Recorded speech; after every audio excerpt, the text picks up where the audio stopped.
inilah permainan bank-bank kita di Malaysia.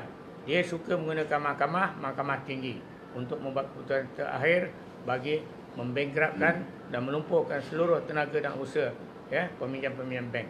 Ini perbuatan bank ini, dia kata orang tak bayar hutang dia tu salah, tapi perbuatan dia tu sendiri sudah jelas jenayah. Sebab apa saya kata jenayah? Pertamanya, dia melelong rumah, rumah dan harta benda lain tidak mendapat kebenaran ataupun sanction daripada lembaga perkara. Itu yang pertama. Tidak ada resolution. Bila tidak ada resolution by the board of directors, itu merupakan satu kesalahan jenayah, menjual dan melumpurkan harta benda orang. Yang keduanya, lelongan. Lelongan yang tidak dimaklumkan tarikh bila dan notis yang tidak mencukupi disampaikan kepada pelanggan, itu pun merupakan satu perbuatan jenayah. Itu bukan civil, itu jenayah. Sebab melibatkan tingkah laku yang salah.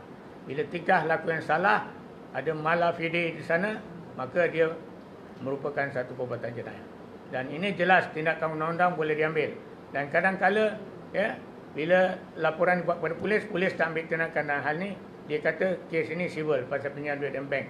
Tapi dia tak nampak di situ, walaupun civil, tetapi perbuatan dan kesilapan yang dibuat oleh bank itu, sikap dan tindak laku dia dan kata-kata dia itu merupakan jenayah. Pada saya adalah jenayah. Dan boleh diambil tindakan bawah undang-undang jenayah, sama ada di bawah kes penipuan, pecah amanah dan salah laku. Boleh dibuat tindakan. Jangan kita takut. Perang habis-habisan dengan orang ni. Jangan takut, jangan pedulikan.